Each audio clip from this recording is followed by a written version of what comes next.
When we talk about the causes of depreciation, depreciation की वजह क्या है? डेप्रिसिएशन की वजह है आप एसेट को कांस्टेंट यूज कर रहे हो, एक्सपायरी ऑफ टाइम लैप होता जा रहा है, normal wear and tear is also a part of it. By normal wear and tear मतलब नॉर्मल वेयर टेयर की जब हम बात करते हैं मतलब क्या होता है, यानी कि नॉर्मली जो टूट फूट होती रहती है छोटी मोटी, तो वो सब इसमें आ जाता है। ठीक है, so these are the causes behind your depreciation. Depreciation क्यों लग रहा है? वजह ये है, वजह है कि आप उसको यूज कर रहे हो, वजह है कि टाइम जा रहा है उसको बनने के बाद, फिर उसका नॉर्मल वेरिएंट छोटा मोटा टूट फूट तो होता रहता है। देन आता है need and objective for providing depreciation. क्या जरूरत है मुझे अलग से डेप्रिसिएशन निकालने की? किसी भी कंपनी को प्रॉफिट में से डेप्रिसिएशन क्यों निकाला जाता है? सबसे पहले ट्रू प्रॉफिट्स पता चलते हैं। ऑब्वियसली जो प्रॉफिट आप घर लेके जा सको ऐसा प्रॉफिट आपको पता चलता है। परफेक्ट प्रॉफिट क्या है एक कंपनी का वो पता चलता है सारे एक्सपेंसेस सब कुछ माइनस करने के बाद।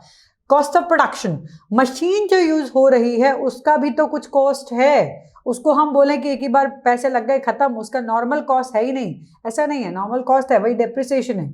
तो वो कॉस्ट इस चीज में ऐड होगा तो पता चलेगा करेक्ट कॉस्ट ऑफ प्रोडक्शन कितना है, तो वो हमें समझ में आएगा, correct cost of production. Then आता है रिप्लेसमेंट कॉस्ट, मतलब हम सबको ये बात पता है कि भाई एसेट एक दिन तो खराब होनी है, उसकी जगह नई वाली एसेट आनी ही आनी है। नए वाली एसेट को रिप्लेस करने के लिए पैसा चाहिए ना, एकदम से अचानक से बड़ा वाला पैसा उठाना पड़ेगा। इससे अच्छा है कि थोड़ा थोड़ा पैसा आप पुराने वाली मशीन के डेप्रिसिएशन के नाम पे आप इकट्ठा करते जाओ और जब एक साथ वो अच्छा खासा फंड बन जाए उससे रिप्लेस कर दो, इजी हो जाता है। तो रिप्लेसमेंट कॉस्ट मिल जाता है आपको अगर आप डेप्रिसिएशन लगाते हो तो। Correct composition of the cost, tax, computation of tax, cost तो ले लिया हमने, टैक्स। कंपनी देखो गवर्नमेंट तो चाहती है जितना ज्यादा टैक्स आप भरना चाहो उतना भरो। गवर्नमेंट ने आपको लूपहोल्स भी दिए हैं। गवर्नमेंट बोल रही है कि भाई आपके एक्सपेंसेस आप दिखाओ, क्यों नहीं दिखा रहे? आप एक्सपेंस दिखा के प्रॉफिट परफेक्ट दिखाओ, उसके ऊपर टैक्स लगाओ। गवर्नमेंट तो बोल ही नहीं रही है कि ज्यादा प्रॉफिट दिखा के फिर उस पर टैक्स दो, है ना। तो गवर्नमेंट ने बोला है कि आप डेप्रिसिएशन लगाओ, it's clearly given in the books of accounts कि आप डेप्रिसिएशन लगाओ जिससे कि आपका प्रॉफिट थोड़ा कम दिखे और उससे आपका टैक्स भी कम देना पड़ेगा, टैक्स भी परफेक्ट आएगा। तो आप डेप्रिसिएशन लगाओ ही नहीं, प्रॉफिट ज्यादा दिखाओ, टैक्स ज्यादा भरो, तो आपका ही नुकसान है ना। तो prevent distribution of the profit out of capital.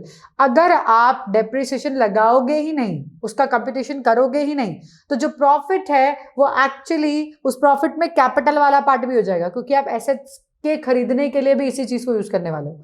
सो वो बढ़ता जाएगा। तो it is again a problem for the company कि जो प्रॉफिट बढ़ रहा है वो आउट ऑफ कैपिटल बढ़ रहा है, क्योंकि कैपिटल को यही तो पैसा आप यूज करने वाले हो एसेट्स को परचेज करने के लिए। आपने अलग से तो कोई फंड बनाया नहीं है, प्रॉफिट्स में से ही यूज करोगे। So basically out of profit आप डिस्ट्रीब्यूट कर रहे हो, वो सही नहीं है कंपनी के लिए। कंपनी अगर अपनी कैपिटल आउट ऑफ कैपिटल पैसा देना लग जाए तो कंपनी धीरे धीरे खत्म हो जाती है। सो ये हमें समझना पड़ेगा कि हम नॉर्मल प्रॉफिट्स में से पैसा बांटते हैं जो रेवेन्यू नेचर का होता है, जिससे शेयर होल्डर भी खुश है, कंपनी भी खुश है, चलती रहेगी। लेकिन अगर आप उसे आउट ऑफ कैपिटल कर दोगे तो कंपनी के लिए भी बहुत बड़ा लॉस है और अगेन शेयर होल्डर के लिए भी, क्योंकि आगे तो कंपनी जल्दी बंद हो जाएगी। सो इसके लिए these are the main reason, ये कह सकते हैं need and the objective of providing depreciation. Depreciation हमें कैलकुलेट करना चाहिए, हमें लिखना चाहिए। अब इसके बाद हम क्या समझेंगे, मेथड्स क्या है डेप्रिसिएशन कैलकुलेट करने के लिए, और हम डेप्रिसिएशन को रिकॉर्ड कैसे करते हैं। ठीक है, so that we are going to study now after this. पहले आप इसको एक बार समझ लो, और हाँ अब आपको नोटबुक और पेन लेकर बैठना पड़ेगा क्योंकि you have to write, otherwise practice कैसे होगी? डेप्रिसिएशन में बहुत सारी प्रैक्टिस चाहिए। ठीक है, चलिए इसके बाद पढ़ते हैं two methods to calculate depreciation and to record depreciation.